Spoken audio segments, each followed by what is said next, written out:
As you see, I'm a chef, and I've had a bunch of restaurants. I had Fog City, Mustard's Grill was the first.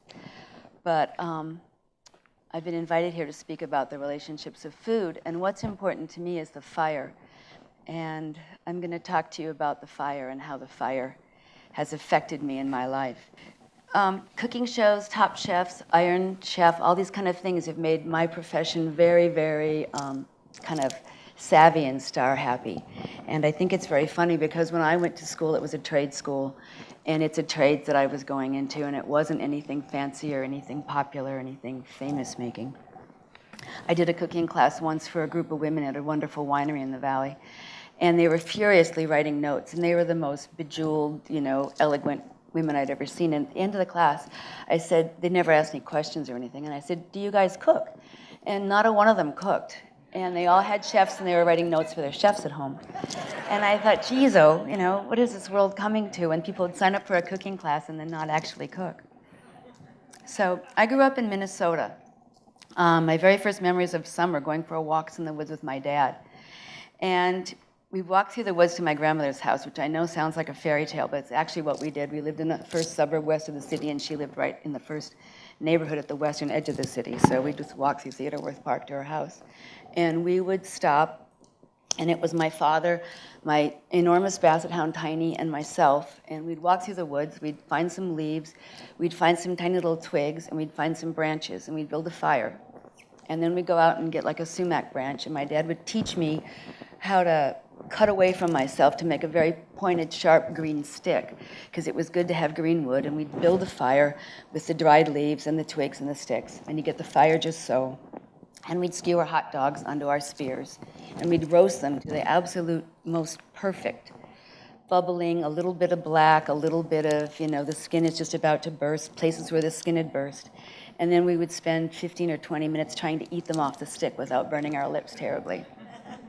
And it taught me the art of building a fire and cooking something simple, even though it was a hot dog. He was always teaching me how to cook, and he was always teaching me when it's right, when the fire's right, how to pull the coals forward and bury the can of beans in the coal and pack it up around it.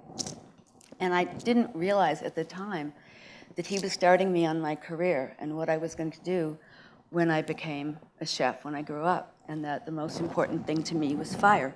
The other way that my father influenced what I became is that he was a manic gardener. I mean, he just loved it. Our entire house was covered in card tables, and he would cover every card table with every kind of vegetable seedling you could imagine in March. And by June and early July, by the 4th of July, we had tomatoes out of the garden because he would grow these spindly little things and then bury them in the garden, and they'd explode once the frost was over.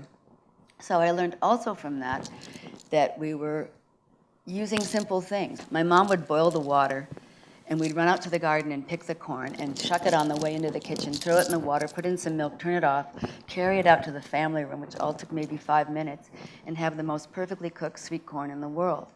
And we just have a big old pot full of sweet corn for dinner because it was too good and you didn't want to bother with anything else. And those flavor memories and those textures and those aromas were how I lived every day of my life. There was something like that happening. So my siblings had really good talents. They're artists, they're musicians, they could carry a tune. My piano teacher paid my mom to take me out of classes because it was driving her nuts. I was so bad.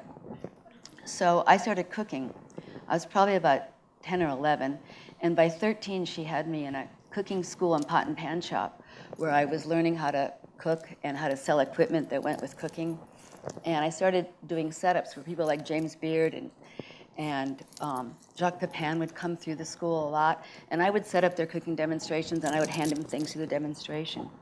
And I realized that I could make more money working in that pot and pan shop and doing catering for my parents' friends than I could babysitting, so it's kind of how I evolved into being a chef. But the next thing I tried to do was go to the CIA, the Culinary Institute of America. It's a really big, prestigious, famous culinary school, right? And this was in the 60s and early 70s. And I wrote them this letter about how I'd been cooking and catering and taking classes and reading books and collecting cookbooks. And I thought it was a really passionate letter, and they wrote me back a letter saying we've filled their quota of women for the next 3 years. You can reapply then. I was so fired up. I was just like furious because they didn't even take the time, I thought, to read my letter. I think they just looked at what sex I was and said, don't need it, and threw it out the window. So many years later, the CIA invited me to come and give a commencement speech. I think it was the year of the woman chef or something silly in the 80s. And I told them how the times had changed. I looked at the class, and there was half women in the graduating class. And I read my rejection letter, which made the people at the school just kind of shrink, like, oh, great. She couldn't come here because she wasn't cool enough, and now she's speaking at the graduation. But all that kind of stuff builds your character and makes you stronger. After I went to college, I went to Chicago, and I ate at several restaurants. And I found this chef Gabino, and he was a Basque Spaniard. Many people say that the Basques have one of the best palates in the world. So I badgered him until he hired me. And he was not the nicest person in the world. I used to get, my different stations, and I'd learn all my stations, and I'd do whatever he said. His basic greeting was "Good morning, cunt," every morning when I'd walk in the kitchen. So it was like, okay, just ignore him, steal everything you can from him, and go forward. But there's a strict hierarchy in a kitchen. There's the chef and the sous chefs and the commis, and everybody has their role to play. And it's often seen. There's a television show, I think some of you have seen it. It's Gordon Ramsay, and he goes into kitchens and yells and screams at everybody. And it's the one behavior that I hate from the way I grew up and the way I had to be treated and the things I had to go through, where they'd rather have me sit on their lap than have me cook dinner. That it was kind of a thing that I hate that. And to me, it's very important because that takes the fire out of your belly, and it takes the fire out of your food and the flavor out of your food. And so it's something I've not tolerated in my kitchens. I moved here in '79, and we started the kitchen at MacArthur Park. I don't know if any of you remember it, but it had been kind of like a fern bar restaurant, and then we put in a wood-burning grill and a smoker. And I remember one of the main things I was doing is pulling splinters out of my grill cook's hands. But I still thought it was the way to cook because it made things so much more delicious and so much more flavorful. And oftentimes, during the middle of a lunch rush or a dinner rush, if I had a new cook on the grill, I'd realize that we were in trouble and start throwing logs on top of the gas burners to light them because we didn't have any fire because they'd forgotten that the wood-burning grill, you can't just turn it on and get going for service. You have to keep feeding it. So that was always a stressful kind of way. But I remember building those fires with my dad and getting these triangles of wood on top of the gas burners to catch to keep us going. In '83, we opened my first restaurant, Mustard's Grill, and it was in the center of the Napa Valley, lower end of the valley on Highway 29. It was a cheese and kind of sandwich shop before we did it. Everybody said it wasn't going to work. 5 restaurants had gone bankrupt there. It just turned 33 last Thursday, so it's been doing okay. There was only a couple other fine dining restaurants in the valley at that time, and we just kind of decided to cook this kind of food, and we were just learning how to do it. And I think that was part of what made us good, is that we wanted to smokers, so we didn't know that there was a rebar bender, and brick structures have rebar in them. So we would take the dumpster, and I'd back up my boyfriend's pickup truck. We'd measure out the rebar, and then we'd back it up and bend it where the things for the dumpster would hold it up. And then at the same time, I started Mustard's Garden, which is critical to the flavors of the foods. I mean, it's critical to the success of the business because it's a wonderful place for people to come and wander around before they come to dinner or lunch. It's wonderful to walk out there and pick stuff and bring it in and make lunch. Wander through the garden in the morning and go, oh God, what are we gonna make? Oh my God, the chard's ready. Oh my God, I've got bok choy. And oh shoot, I gotta do this. And I think it's fed my creativity for all these years. I had people that really got it. Like from Minnesota, if you went much from steaks, potatoes, and veggie, you were kind of out there. But in California, I could do anything. So I think probably the quintessential day that I knew that I'd grown up and become a chef and I had my own restaurant, Bob and Margaret Mondavi brought Julia Child into Mustard's on a Saturday afternoon. And some of you, I'm sure, have seen her and heard her and know of her voice and know of her great stature. What is she, 6'2", and she's got that wonderful voice. And Mustard's has double front doors, and she threw the front doors open. She was the first one in, and she yelled, because I'd met her from the cooking school, and she's a great mentor, and she always kept touch with everybody that she ever met cooking-wise. And she yelled from the front door, Cindy, what are you going to make me for lunch? And this incredibly busy, noisy little restaurant went dead silent. You could have heard a pin drop. And every waiter got called back to their tables, and everybody said, I don't want to cancel my order. I want what Julia's having. Which was the biggest problem, because what am I going to make that I have that many orders of one thing for, you know? So we put her in a corner table so nobody could really see what she was getting.